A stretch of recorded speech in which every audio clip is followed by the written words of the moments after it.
Question. What do you get when you cross Harry Potter with Training Day? Well, you get Training Potter. No, you don't. You get a really cool Netflix movie from 2017 starring Will Smith called Bright. Now, let's just talk about this rant for a second. I have a problem with giving a lot of people shit based on their opinions. Welcome to the internet. Welcome to the world of internet opinions. But I'm a bad guy for this. I do this as much as I defend people who don't do it, and I try to have a go at people that do it way more than I do. But like, we're all guilty of it, of really trying to fucking piss our opinion in other people's faces. But one of my main things I do is, if somebody tells me, oh, you've got to see this movie, one of the first things I do is I jump on Rotten Tomatoes. Sorry, for you people who live in the USA, Rotten Tomatoes. And I see what the rating is on Rotten Tomatoes. So anything under 40%, I refuse to watch. Except lately, I've been having to eat a little bit of motherfucking humble pie because I've been put in my spot a few times. Okay, so an example of this. My favorite comedy of all time, bar none. And I'm not here to explain to you why, so leave it in the comments if you think that I'm full of shit and you don't like this movie. I think the funniest movie ever made is Biodome with Pauly Shore and Stephen Baldwin. Biodome from the 90s. Come on. Viva Las Biodome. Like, come on, man. That is the funniest fucking movie ever made from start to finish, except for maybe Airplane. Airplane, flying high. But Biodome is my favorite movie. I'm pretty sure that has 0% on Rotten Tomatoes. The world hates that fucking movie. So that's an example. But that's not the reason I made this video. I just rewatched a real favorite movie of mine from 2017 called Bright. It's a Netflix original and it had a lot of potential. I think they spent like $100 million on this movie, starring Joel Edgerton and Will Smith. And it's a great fucking movie. I watched it on my own. I don't think anybody's ever sat with me and watched it. So I watched this on my own. I think I've watched it drunk. I think I've watched it stoned. I've definitely watched it sober. Maybe. But I just watched it again. But then I thought, how about I IMDb this movie? Because like this movie deserves a sequel. It really leaves the ending open. So like, when's Bright Part 2 come out? There won't be a Bright Part 2. The world hates this fucking movie. Fucking hates it, man. Like 27% on Rotten Tomatoes. So that just kicks me right in the dick right there. Because I'm always telling people, oh, if it's 27% on Rotten Tomatoes, don't watch it. But I'm the guy that tells you, watch Bright. It's on Netflix. It's for free. It's one of the best fucking Will Smith movies that I love. Joel Edgerton, the great Australian actor. Some great CGI. Some great writing. I think David Ayer, however the fuck you say it, is the director. It's fucking brilliant. I fucking love it. And it is a popcorn movie and an action movie, but it's also, I didn't look at the rating on Netflix. But, there's a lot of stuff in that back in the day would probably have been an R-rated movie. It feels like an R-rated movie, and the F words and the blood and the guts and the violence and the throat slitting, I think they kill a baby in a crib in this movie. That's not the point. But it's an R-rated movie to me. And Will Smith is playing like the character that you want Will Smith to play. Like nice guy, likable Will Smith who's pushed to the end of his fucking tether. And now he's an LA cop with a shotgun that just swears his face off, says the N-word whenever the F he feels like it, blows people's fucking heads off, and fucking kills cunts. Sorry, there I go, just dropping the C-bomb without saying the C word. Without sugarcoating it for you. But it's Bright. It's on Netflix. It's a Netflix original, David Ayer, 2017. And I've watched it over and over and over and over. And I always wonder, why haven't you watched it? Everybody say, have you seen Bright? Have you seen Bright? It's like, no, I haven't watched it. No, I haven't seen it. Nah, man, I turned it off after 10 minutes. It's like, fucking hell. I put it on the first time it came out in 2017. I was living with my ex-girlfriend, Tia. And I chucked it on. It was like, this is fucking amazing. It was blowing my face off. Like Die Hard it's almost like Die Hard with a vengeance. You know, like we're not going to give it the Die Hard treatment, like the original Die Hard, Alan Rickman style. I'll give it Die Hard with a vengeance, with a boner. You know what I mean? Like that's what I'll compare it to. But I'll also say it is Training Day with Denzel Washington meets Harry Potter with Daniel Radcliffe. And it's like, but then I looked into it on Google just now. Why didn't anybody like it? Why did it only get 27% on Rotten Tomatoes? Fucking why? It's like, oh, because like the story's muddy. Nobody fucking liked the idea.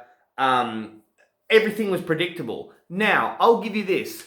Watching it this time, knowing that that's what you all think, I watched it again with a different point of view, trying to find what you guys saw in it that you fucking hated. And I ended up having a great time again because I love this fucking movie. So I got full of piss, I did my washing, and I stood there in my lounge room talking to myself, and I thought, I'm not even going to make a video today. Then I thought, fuck you, I'm hell making a video today because this movie is fucking awesome. And I'm not the biggest Will Smith fan in the world. This movie, however, makes me appreciate the fact that he can just really fucking pour on the R-rated, hardcore, fuck you actor. And he does it.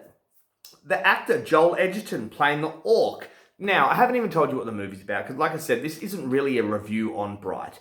But what it is, it's a movie set in an alternate reality where LA cops and people that live in Los Angeles and the rest of the world, we have magic in our lives. There are elves and there are orcs and there are humans. The elves are upper class society. The orcs are lower class society.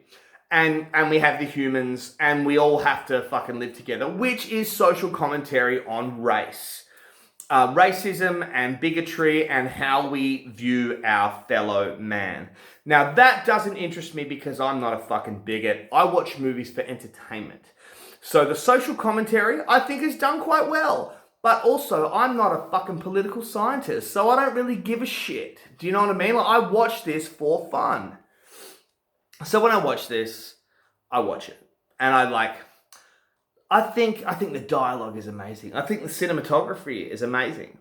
And it's about Will Smith is a cop who's 5 years away from retirement. He's got an orc who's the only orc, like a big orc. Anyway, listen, you know what? I'm going to stop myself right there. Because this is more of a rant about Rotten Tomatoes and the fact that I'm an asshole that always thinks, listen to Rotten Tomatoes, because they're always right. Like, they're going to tell you. I'm very excited that most of my favorite things are right up there in the 90s with Rotten Tomatoes. You know what I mean? Like, The Exorcist is in the 90s. Indiana Jones in the 90s. Jaws in the 90s. Everything. The only thing I do know that's 100% on Rotten Tomatoes is Adventure Time with Finn and Jake, a cartoon, which is incidentally my favorite cartoon of all time, bar none. So, just a quick little side note. Go out and watch every single season. There's 10 seasons of Adventure Time, 100% on Rotten Tomatoes. The greatest fucking cartoon ever made for adults or children. It can teach you things, it can open your mind, and it is so good. Praise Pendleton Ward, what a champ. But, you know, this is me kind of just admitting I'm a bit of a hypocrite. I yell at people because, like, you know, they tell me, oh, I want to watch this movie. I'm like, nah, don't do it, man. Looking at my phone here, I'm like, nah, don't do it. It's only got 30% on Rotten Tomatoes, man. Don't waste your time. A movie that I watch over and over, that I just beg friends and family of mine to watch with me. It's like, what do you want to watch? I'm like, have you seen Bright? And they're like, nah. It's like, fuck yeah, let's sit down. Let's have a few fucking beers. Let's fucking have a cone or two. Let's fucking kick back and order Uber and watch Bright with Will Smith, man. It's fucking brilliant fucking movie. 27% on Rotten Tomatoes. Like, you see where I'm going with this? Like, I'm kind of, this is me having a go at myself. Liam's library, Liam telling Liam that you're a fuckwit, Liam. Look at you. You fucking suck, Liam. And you know what? You're a hypocrite. And what, you think you know shit? Stop being so angry and stop fucking thinking you know what the fuck's going on. You praise yourself on being someone who listens? Well, shut the fuck up and listen and watch and shut up. And everybody should probably do the same thing. However, there is a point I was getting to, and it is this. This movie has some really good stuff in it. Like, some really, really, really good stuff. Okay, so we're going to talk about Die Hard. I did mention it briefly. So in Die Hard, the original Die Hard, John McClane is the character played by Bruce Willis. At the start of that movie, he's a barefoot cop in a hotel room, and then terrorists attack this building in Nakatomi Plaza. Anyway, in New York City. I'm sure it's New York City. No, he's a New York cop.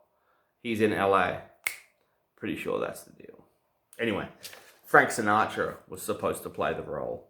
We'll get to that some other day. I'm not even joking. Frank Sinatra was supposed to play the John McClane in the original Die Hard.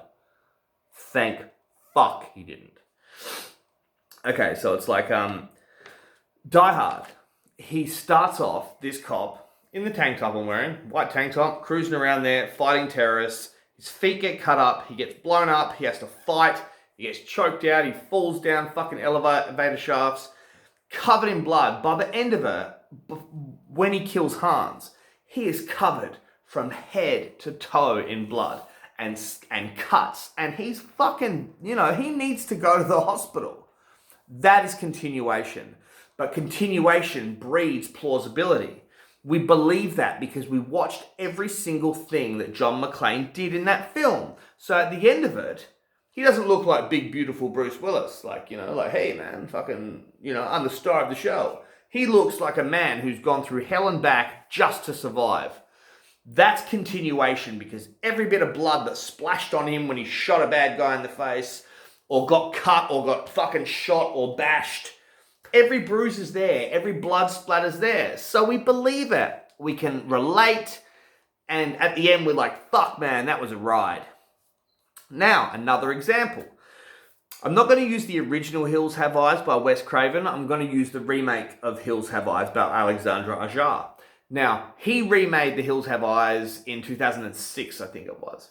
Now, the geek at the start of that movie, the mobile phone salesman, and then all of a sudden he has to take on a bunch of radioactive cannibals that have stolen his baby, and he has to get a German shepherd and a knife and go into zombie wasteland, a super geek that's never thrown a punch in his life.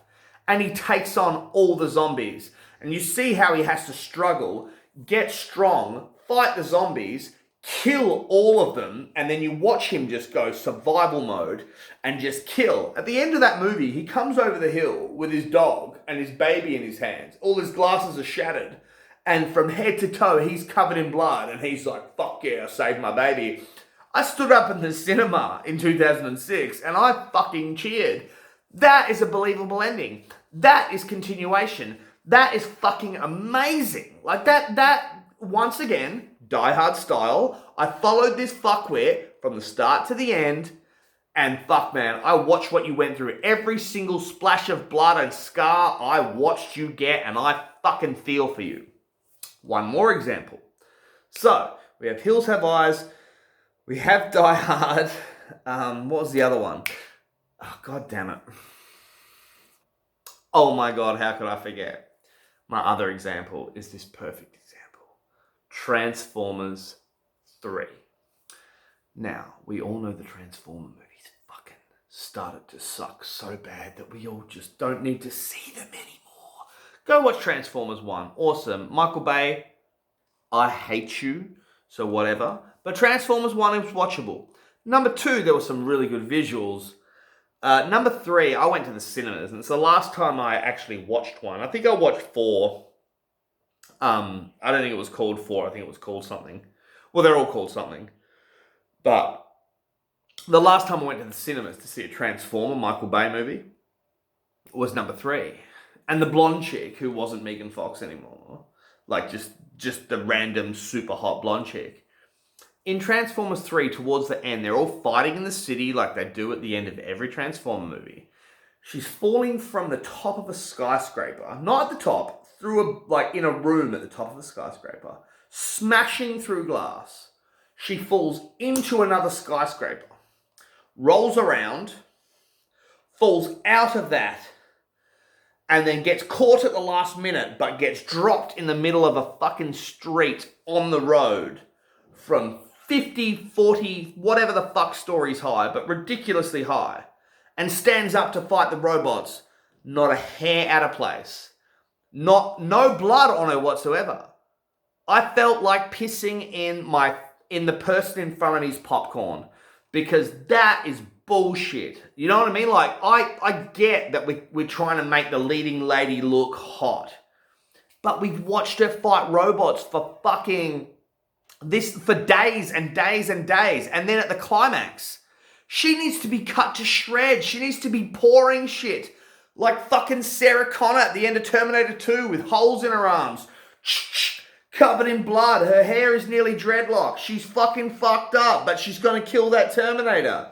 But no, we have this super hot blondie just so the fucking teenagers in the audience can jerk off and it can just all be fiction. I want my realism with my fiction. You know what, kids? Listen, Stephen King said this. Fiction is the truth based on a lie. You can't make shit up. You can make shit up, but you have to base it on facts. Yes, this is here, and this is how it works. But that happened, and that's fine. But you can't just fucking make shit up. Humans don't survive on petrol, we survive on water. You can't just make everything up. So Transformers 3 pissed me off, and that's my point. Die Hard's continuation showed me what happens when a person goes through hell and back. Hills Have Eyes remake shows me what happens when a person goes through hell and back. This movie, the one I started, sorry I went on a big tangent there, but the whole point is, this movie, Bright, this Will Smith movie, Bright, on Netflix, has a brilliant ending. They've gone through all this shit, man. They've gone through hell and fucking back, man. They've gone through hell and fucking back and blown up and been shot and killed 100 people and bang and wands and stabbed and at the end the whole building comes down and you think Will Smith's dead. I'm going to give spoilers because fuck you, 27%. I bet you won't even go watch the movie anyway, you fucking sons of bitches. So I'm not talking to you guys. I'm talking to everybody else. I'm not talking to the Liam's Library fans. I'm talking to everybody else.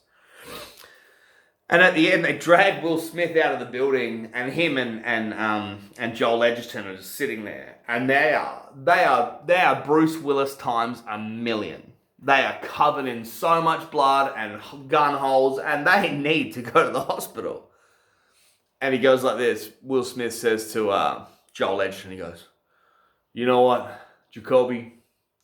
Fuck magic." And Jacoby's like this. He's like, "I don't know, Ward. I still think it's pretty cool." And that gets me every time. I think that's fantastic. It's a happy ending, but like, there are a lot of dead bodies, and it makes you kind of think, like, I followed this story from the start to the finish. It's not about making it believable with the blood and guts makeup. It's about continuation. So I'm pretty sure there's someone in the art department, the production department, that gets paid for continuation. But I also think they probably get told by the editors and the producers, just don't do that. So hang on, no, because this happened. No, we're just not going to do that. It's like, no. For us, for me, please work on the continuation for these kind of movies. That's why Bright deserves a big thumbs up for me. The continuation is fantastic. I don't really care about the social commentary. So here we go. We'll talk about the social commentary. The orcs are displayed as, the Italian Americans and the African Americans living in the ghettos in Los Angeles. The cops, are oppressing them, and the fucking elves are just the rich white people. I get that, but I don't watch movies for social commentary with political subtext. I don't. I don't. I understand they're there, and I think, okay, they're there, that's fine. If the whole movie's about that, I'll probably turn it off. But it was there just enough for me to get it. But magic is so much cooler than... If I want to watch that shit, I'll turn on the fucking news. I was a homeless person in Fremantle for years, man. I under-fucking-stand that. Now, when I've finished dealing with my day-to-day life, I wouldn't mind turning on the TV. But not putting on the news. Putting on a fucking movie that shows me magic, guns, blood, some really cool one-liners. There's a really cool one-liner in this movie, Bright, where Will Smith's like, what What, you know what? What, you know, we have to give him the magic wand. Over my dead body. He's like, you know what they're going to do, man? They're going to kill us both, take the wand, and kill everybody in here.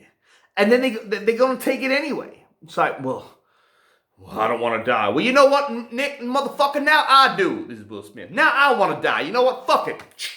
Let's fucking die right now. You know, let's die in a dirty, filthy fucking titty bar. I want a drunk titty bar fight die. That's fucking hilarious. That's almost like he was fucking making that up on the spot. And Will Smith could pull that off. Denzel could too, but you know, I'm not comparing Training Day to Bright. Because in Training Day, Denzel's playing a bad guy, and he's amazing. I'm sure there were fucking Academy Award nominations for that movie. But if you're looking for a good movie, don't listen to Rotten Tomatoes. Go watch Bright on Netflix. It came out in 2017, and I think thanks to Rotten Tomatoes 27%, I don't think we're getting a sequel. So it ends so open, and we never ever get to find out the backstory. We never get to find out this. But if you want a good time, watch the fucking movie. But aside from that, I think I've learned a lesson. And I'm hoping we all learn lessons every day. I'm hoping you do, because I did. I'm probably going to stop yelling at people about Rotten Tomatoes.